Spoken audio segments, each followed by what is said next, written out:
Shoot.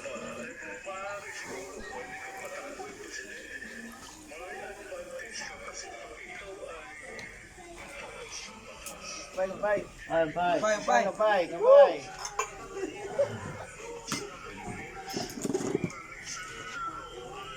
Dito naman tayo ha. Samahang barkada sa mga inuman, istorya kuris-kuris, istorya binuang. Total, may bagong kwento na naman tayo. Kasi yung mga previous nating mga content, mga trivia yon, mga logic yon. Ngayon, kwentong tawanan na naman. Ang ganito yung takbo ng kwento. May isang retired general na sundalo. May nag-iisang apo. Yung nag-iisang apo, gagraduate na ng grade 12. Gusto niya kukuha ng exam sa PMA para papalit na general sa kanya.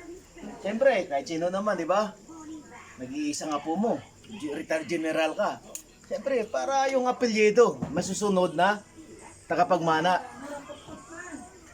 Ganito nangyari. May sabi-sabi na yung apo niya, binabahay daw. Sabi niya, hindi pwede sa akin yan. Kailangan totoong lalaki siya. Kasi pag sundalo ka, pag general ka, snappy. Totoong sundalo talaga, lalaking lalaki. Subukan ko yung apo ko. Unang pagsubok, kinausap niya.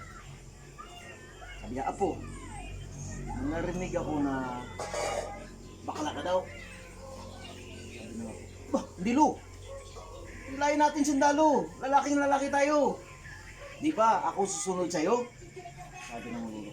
Yan talaga po. Yan ang gusto ko sa'yo. Ano gusto mong magagawin? Gusto ko uminom ka. Inom tayo. Inuman sila. Nalasing yung apo. Paglasing ng apo, lalaki pa rin. Sabi niya, apo, hindi totoo talaga. Sabi ng general, lalaki ka ba? Ito bakla. Lalaking lalaki ako. Lusot, pasado sa unang pagsubok. Sabi ng lolo niya, ayos, lalaki talaga yung ako. Ikalawang pagsubok.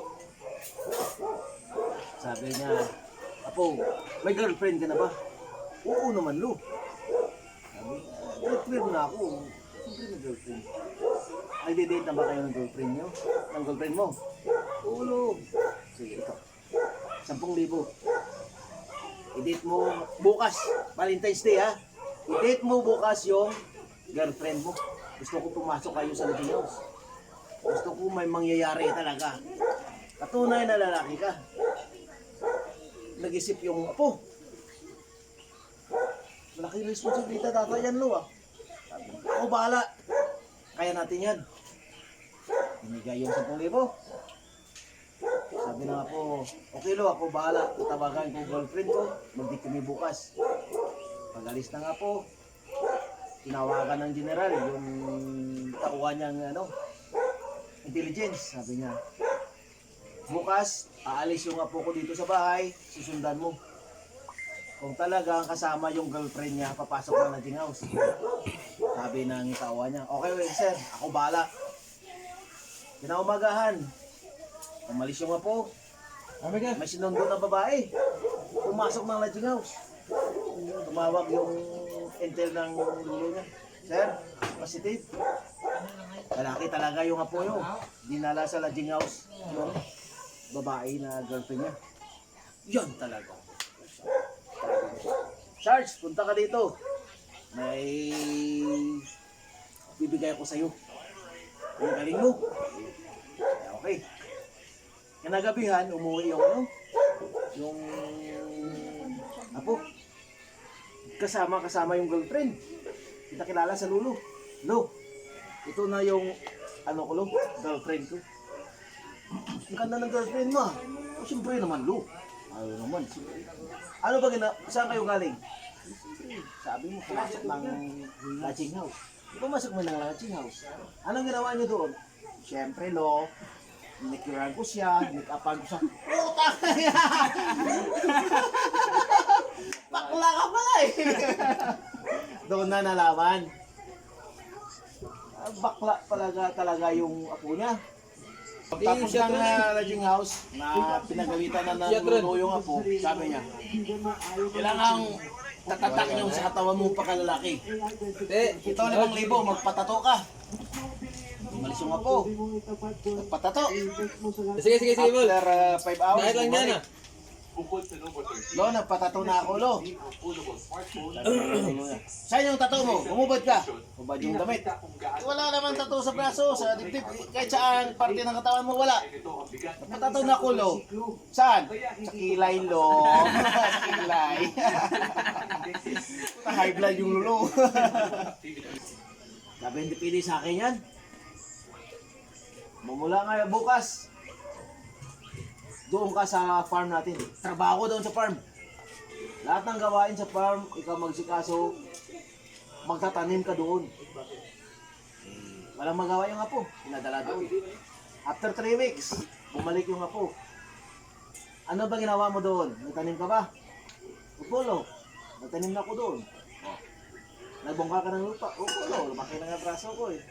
So, ano ba tinanim mo doon, apo? Siyempre, Lo, roses. Roses po.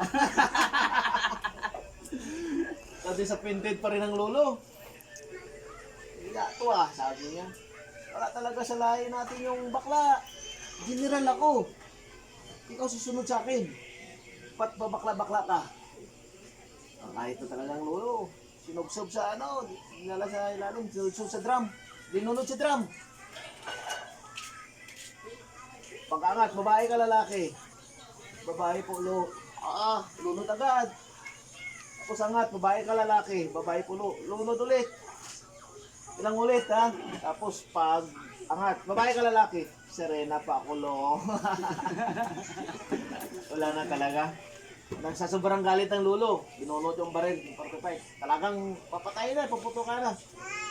Kung hindi ka man lang magmamana sa akin, napapalit sa akin general, papatayin na lang kita. Isa magbibigay ka pa ng kakayahan sa ating pamilya. Sabi na ako, umiyak yung apo.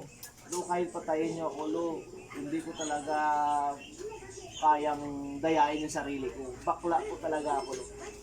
Sabi na ako ng lolo niya. Totoo ba yan, apo? Talagang bakla ka? Opo, Lo, kahit patayin niyo ako. Kahit patayin kita ngayon. Panindigan mo na bakla ka. Opo, Lo, bakla po talaga ako. Sabi niya, apo! Yan talaga gusto kong malaman na totoo. Bakla ka niya. Bakla may lolo. Talagang may papalit sa akin. Bakla pa rin yung lolo.